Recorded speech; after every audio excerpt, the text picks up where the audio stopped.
एमिटिविल की भूतिया घटना में एड और लोरेन वॉरेन की तहकीकात से मीडिया में हंगामा मच गया। इस बीच हजारों मील दूर एनफील्ड इंग्लैंड में एक ऐसी ही भूतिया घटना घट रही थी, जिसके बाद में कई लोगों ने एमिटिविल वाली घटना से तुलना की।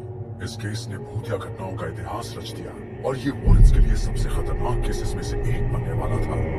सच्ची घटना पर आधारित द कॉन्जरिंग 2।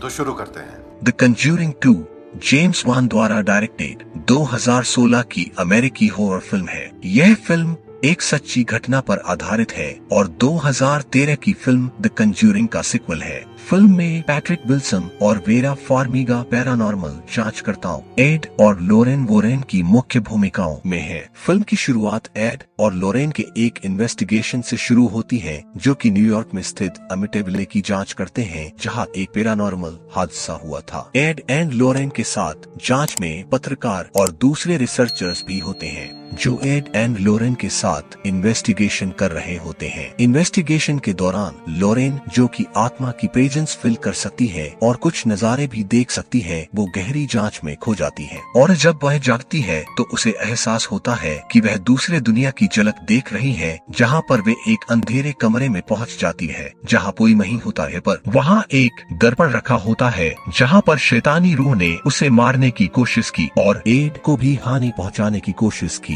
फिल्म के शुरू में ही इतना अच्छा सीन है कि आप आगे क्या होगा की फीलिंग में डूब जाओगे। फिल्म में स्टोरी होडजसन फैमिली से शुरू होती है, जो एनफील्ड इंग्लैंड में रहते हैं। फिल्म में 4 बच्चों का किरदार बहुत अच्छी तरह पेश किया है, जिसे देख के आपको ऐसा बिल्कुल भी नहीं लगेगा कि आप एक फिल्म देख रहे हो। कुछ दिन के बाद मिस होडजसन की बेटी जेनेट, जो कि यह फिल्म की मेन कैरेक्टर है, जेनेट वह अपनी दूसरी बहन के साथ एक भूतिया बोर्ड, जिसे हम ओइजा बोर्ड भी कहते हैं, वे दोनों उससे खेलते हैं, लेकिन उन्हें कुछ एक्टिविटी महसूस नहीं हुई और वे थक के सो जाती है। पर वहाँ से शैतानी रूह का कहर शुरू हो जाता है। कुछ दिन के बाद जेनेट जब सो रही होती है तो उसे लगता है कि जाने वह एक जगह से दूसरे जगह अपने आप आ गई हो, और जब वे जागती है तो सच में वह अपने कमरे में से सीधे नीचे के हॉल में आ गई होती है, लेकिन उसे कुछ समझ में नहीं आता। उसी वक्त जेनेट के कमरे का दरवाजा कोई जोर से ठोकता है और जेनेट की बहन जाके दरवाजा खोलती है, पर वहाँ कोई भी नहीं होता है। और फिल्म में जो म्यूजिक और इफेक्ट को यूज किया है, उससे आपको पक्का घबराहट होने लगेगी। आधी रात में जेनेट के छोटे भाई बिली को प्यास लगती है और वह पानी पीने के लिए नीचे अकेले जाता है। वह बगीचे में देखता है कि वहाँ पर हिंचका अपने आप हिलता था। बिली वह देखकर डर के ऊपर चला जाता है। वहाँ पर जेनेट नींद में कुछ बोल रही होती है और उसकी बहन उसे चुप कराती है। बाद में जाने जेनेट नहीं पर कोई और बोल रहा हो ऐसी आवाज आती है। तब जेनेट और उनकी बहन भागकर उनके माँ के पास चली जाती है। उनकी माँ को वह सब मजाक लगता है और वह कमरे में जांच करने जाती है। तब आप देखो कि क्या होता है।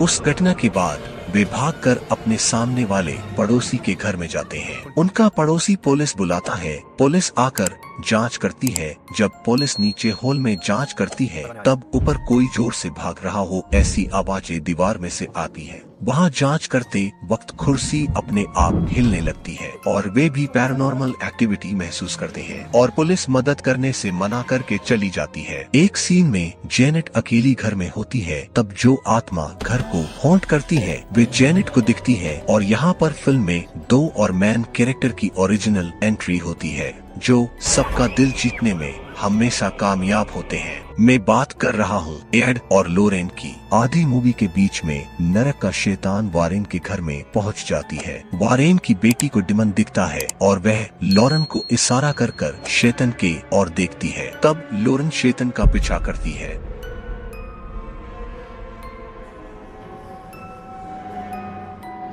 और उस पर फिर शैतान दोबारा हमला होता है।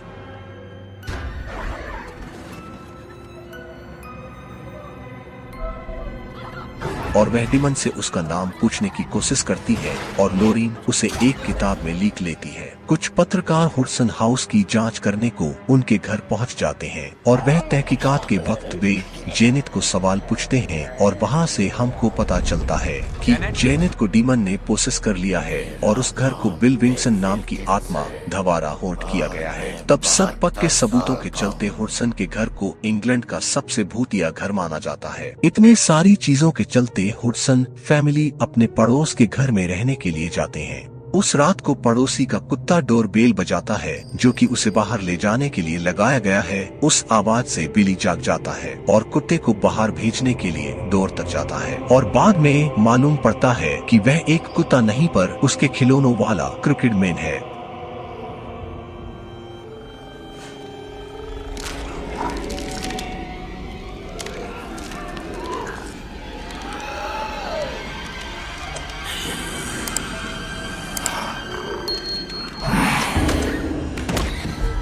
और वह क्रिकेट मैन और कोई नहीं पर उसकी ही बहन जेनेट है। फिर चर्च के priest Ed and Lorraine Warren के पास इस मामले को सुलझाने के लिए जाते हैं और वारेन सब जानने के बाद हुडसन के घर जांच करने के लिए जाते हैं। वे घर की जांच करते हैं और पेगी उनके घर का सबसे भूतिया कमरे में ले जाती है जहां पर शैतानी हरकत ज्यादा होती है। मिस हुडसन ने डीमन से बचने के लिए उस कमरे की दीवारों पर उन्होंने जीसस क्राइस्ट के क्रॉस टांग दिए होते हैं। तब वॉरेन उनसे पूछते हैं कि क्या इससे कुछ फर्क पड़ा। तब पेगी ने ना बोला और बोला कि इससे डीमन हमें और परेशान करता है। फिर वारेन जेनेट जिसके अंदर शैतानी रूह है उससे इन्वेस्टिगेशन करते हैं और तब वे पक्का कर लेते हैं कि जेनेट को ही पोसेस किया गया है। फिल्म में और तहकीकात के वक्त वारेन जब अपने घर में वापस जाने के लिए ट्रेन में होते हैं तब उनके बैग में से जेनेट की आवाज रिकॉर्ड की गई टेप नीचे गिर जाती है। तब वे उसे ठीक से सुनने के बारे में सोचते हैं। तब लोरेन रियल गोस्ट से मिलती है। उस वक्त का सीन आप देखो।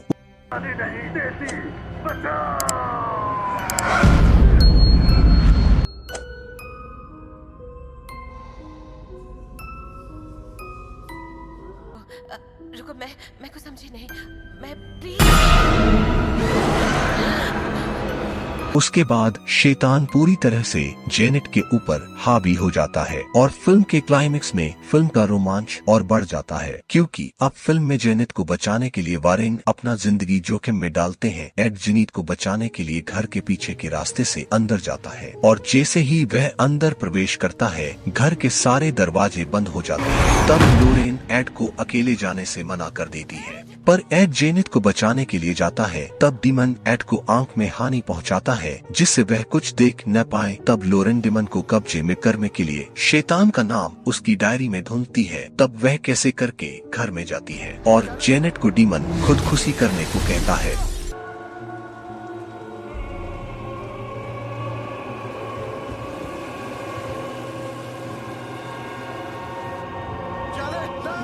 तब जेनेट खिड़की से कूद जाती है पर एड उसे पकड़ लेता है लेकिन वह भी गिरने वाला होता है। तब लोरेन आती है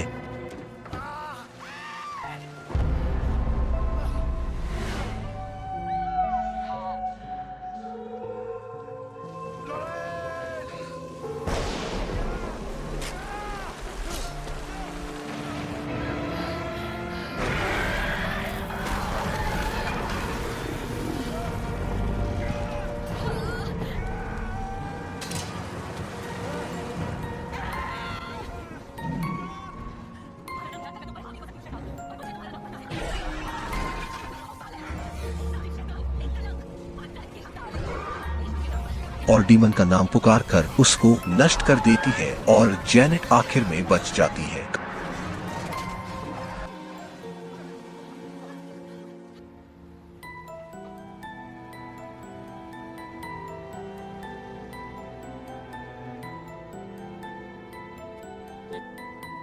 कहानी फिर से एक हैप्पी एंडिंग से खत्म होती है। तो गाइस ये फिल्म की कहानी और बुराई के सामने विश्वास रखने की ताकत इतनी अच्छी तरह दिखाई गई है कि सच में ये दिल जीत लेती है।